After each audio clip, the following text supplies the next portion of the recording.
तर ही माझ्या नवऱ्याच्या डब्याची बॅग आहे, जी उंदराने तिथे कंपनीमध्ये कातरली होती.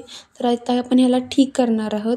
त्यासाठी आपण ह्याचे सगळे पार्ट सेपरेट करून घ्यायचे आहेत आधी. आणि हा जो मधला भाग आहे त्याच्याच आकाराचे आपल्याला दुसरे एक कापड, जे खूप चांगले कापड असेल, हे कापून घ्यायचे आहे. आता आपण इथे याला चेन लावून घेऊया, जी आपण त्याच बॅगची काढून घेतली होती. तर ही आता मी चेन लावून घेतलेली आहे. आता आपण याला दापटीप टाकून घ्यायचे आहे, जेणेकरून चांगली फिनिशिंग येईल. बघू शकता तुम्ही किती छान दिसत आहे.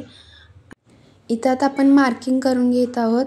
हे आपण कशासाठी, तर बंद लावण्यासाठी. जे आपण बॅगचे जे बंद आहे ते काढलेले होते ना, तर ते आता इथं आपण लावून घ्यायचे आहेत. ही बॅग आपल्याला परत यूज करता येते. जर आपण नवीन विकत घ्यायला गेलो तर खूप तेवढी स्वस्तातच भेटते, पण कशाला टाकून द्यायची ना. आपण जर घरच्या घरी परत ही बॅग जर तयार करू शकत असलं तर. आता हे जे साईडचे आहे इथं आपण थोडीशी फिनिशिंग देऊन घेऊया, जेणेकरून त्याचे धागे वगैरे निघणार नाहीत.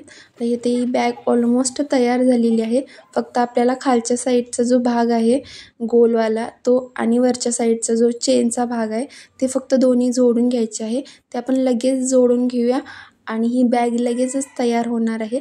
आता इथं मी खालच्या साईडचा जो भाग आहे हा जोडून घेतलेला आहे. खूप छान फिनिशिंग देऊन जोडून घ्यायचं आहे. असं वाटलं नाही पाहिजे की आता आपण घरी जोडलेलं आहे, कारण ऑब्व्हियसली ही आपल्याला ऑफिसला घेऊन जायची असते. तर इथं आपली ही बॅग तयार